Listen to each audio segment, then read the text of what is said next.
And I don't look good in carrots. And I've never been to Boston in the fall. Is that the word? I don't think so. I don't remember. I don't think look good in carrots was it. I'm Jamin. Probably not. I'm Casey. And I'm Olivia. I'm Bob the Tomato. Nope. When I was younger. I'm Bob the Tomato. Nope. I'm Larry the Cute. Forget it. Doesn't matter. I used to do a really good Larry when I was a kid. Because I had a really high voice. You're not a kid anymore, Jamin. No, I am not. Nor do I have a really high voice anymore. That's for the better. Do we say our names? Yes, Yeah, we we already did. Are you sure? Yes. Okay. Because that's what got you into VeggieTales anyway. Oh, yeah, right. Okay. We are continuing through Revelation 5. And in this We still haven't made it to 6 yet? No. We're still in the first paragraph. No, second paragraph. Sorry. Hey! It's chapter 5. Yes. Oh, you're right. So we were in this state, Revelation. God has a scroll. Jesus the Lamb walks in. He's the only one worthy anywhere in the entire universe to take the scroll. He takes the scroll, and then he's the only one worthy to take the scroll. He looks like a lamb. And let me pick up there. And he went and took the scroll from the right hand of him who was seated on the throne. And when he had taken the scroll, the 4 living creatures and 24 elders fell down before the Lamb, each holding a harp and golden bowls full of incense, which are the prayers of the saints. And they sang a new song. All right, so they're getting ready to do a little musical right here, right? The Bible, the musical. And they pull out their instruments. They've got bowls full of incense. You remember what incense kind of represented throughout the Bible? Well, it actually kind of said it right there. They're the prayers of the saints, right? So smoke going up to heaven, prayers going up to heaven, a pleasing aroma before God, things like that. So here they are. They're worshiping God. Actually, they're worshiping who? Jesus, which I know for us is like, but like back then they're still like kind of sorting out theology a little bit, like Jesus is God, and that's clear all throughout the New Testament. But you get statements like this where it's just like mega statement, like, and John loves those mega statements that Jesus is God. He does it all the time, both in his gospel and in Revelation. Paul goes there too, and I don't understand how people can still kind of argue about this. It's very clear in the Bible. But here, you have all the hosts of heaven, 24 elders, 4 living creatures, these things that just a moment ago were casting their crowns before the throne of God. They're now singing worship songs about the Lamb. They fell down before the Lamb. They take a harp, they start singing, and they're full of prayers of the saints. I want to pause on that word right there. I don't like it, and I take this note from Michael Heiser. I don't like it when the New Testament calls us saints. Because, like, what does saints mean to you? In our context today, like. There's 2 versions. Do not bring football into this. There's one version. And you think know him of so well. That was going to be my second one. The first one was going to be... Anyway. More... You think of Catholicism and, like, their saints and their... Orthodox did it first. So Catholicism with their, making of saints or worshiping saints. A lot of times... I don't know if that's the right word. You venerate. You don't worship a saint. I don't know what venerate means, but... It's different than worship. Okay, I'll just leave the mic to Olivia on this one then. Anyway, in the Orthodox, and yes, the Catholics do it too. They stole it from Orthodox, yeah. Well, they used to be, it's fine. We don't need to go into history. There are saints in which we venerate. You do not worship a saint, but they are people who lived their lives very much like Jesus, and to become a saint, there had to have been miracles surrounding your body. 3 miracles. Wow, look at that. Casey knows, too. Hey. But yeah, saints. And are it has to known be like- proven. proven miracles. Mm. Saints are known to like you can actually see the halo around their head, like they glow. They have a holy presence about them. Yeah, so that's the way that we think of saints. Yeah. And you know, we think Also a football team No. from New Orleans. the Bible calls us all saints as Christians, right? But in our modern lingo, it doesn't work because we think of like saints as like those are especially set apart Christians who actually did a really good job of being a good Christian. They were And special people. We want to be like them. And they were gifted and blessed and had the character that God was looking for. And so we hold them up as like, man, I wish I could be like that. They become examples to us. Whereas the Bible just calls us all saints. So like there's a disconnect in our modern thinking from the way that the Bible talks about it. And most of us don't have a problem with calling us like, yeah, we're all saints, but like at the same time we have a disconnect in our head as to like, well, I'm no Mother Teresa, you know, things like that. But I think Michael Heiser makes a better explanation here that saints in the ancient world, like in the Old Testament, there's a term for some spiritual beings, and they're called holy ones. So heavenly beings can be called holy ones. There's verses that talk about how God is surrounded by myriad of his holy ones, things like that. Like these are heavenly beings, okay? In the New Testament, when you see the word saints, in Greek it's hagios. But if you just literally translated that, instead of us like trying to move it into English into saints, the literal translation is just holy ones.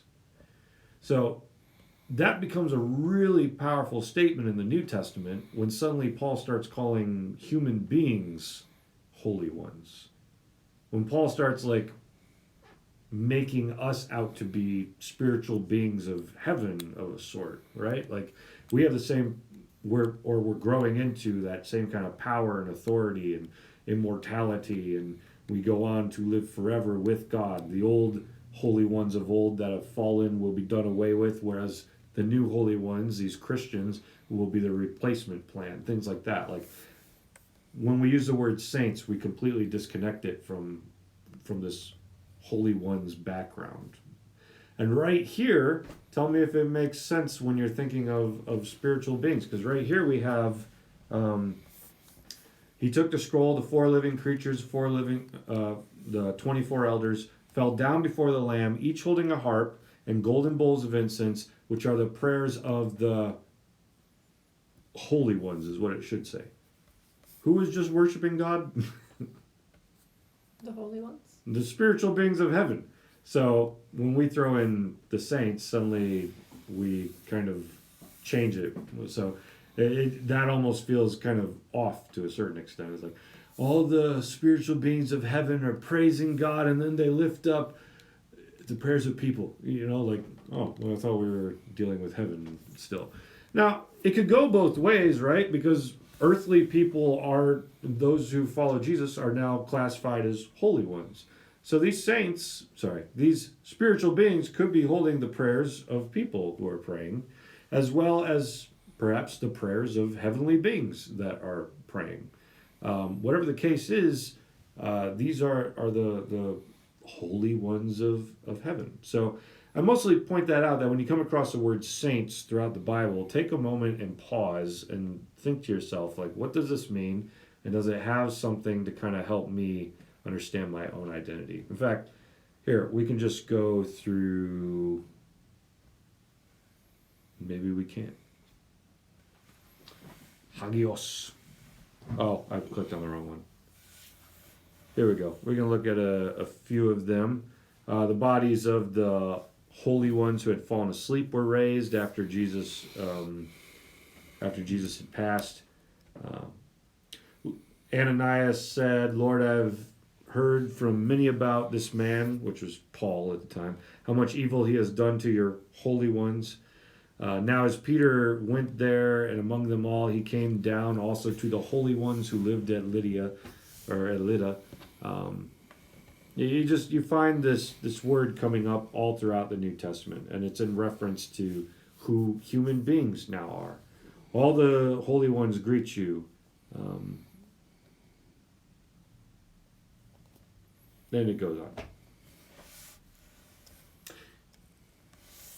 So my point is kind of sparse on this episode, but I wanted to take a moment to kind of reiterate what that word actually means so that we can see it in the light of who we actually are. But once they all start lifting up the prayers of the holy ones, be that humans or spiritual beings or both, they sang a new song saying, "Worthy are you to take the scroll and to open its seals. For you were slain, and by your blood you ransom people for God. From every tribe and language, every people and nation, and you have made them a kingdom and priests to our God, and they shall reign on the earth." Then I looked, and I heard around the throne and the living creatures and the elders and the voice of many angels, numbering myriads of myriads and thousands of thousands, saying with a loud voice, "Worthy is the Lamb who was slain to receive power and wealth and wisdom and might and honor and glory and blessing." And I heard every creature in heaven and on earth and under the earth and in the sea, that is the entire cosmos, everything that has ever existed, be it in the upper floor, the living room, or the basement, right? And all that is in them, saying, "To him who sits on the throne and to the Lamb be blessing and honor and glory and might forever and ever." The entire cosmos, heaven and earth and under the earth. Just imagine how powerful a moment. Demons saying, "To him who sits on the throne and to the Lamb be blessing and honor and glory and might forever and ever," right? Like they will bend their knee just like everybody else. The four living creatures said, "Amen." And the elders fell down and worshipped. So as we join in the chorus of the holy ones, there are some songs that when we find ourselves singing, like we can already sense these songs in the heavens. Actually, I think throughout ancient culture, there were some times where it was thought that like the heavens were made of music. Like it's just always going. It's kind of confusing as to how they came across it, but it was like the ways in which stars moved were letting off hums and everything was singing together. It's a really beautiful thing to think about. At least when we look at Revelation, we see the heavens, these stars singing, right? Worshiping God. I mean, that makes sense with string theory.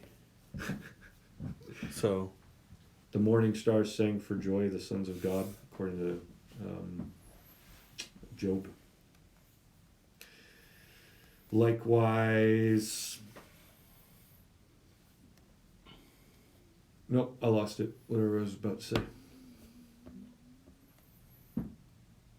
I don't have anything more besides like trying to explain string theory. I don't think I want to go that far. I don't think this is necessary. Be sure to like, comment, and subscribe down below. And join us on the Discord And so that we can discuss more. We'll see ya, holy ones, later.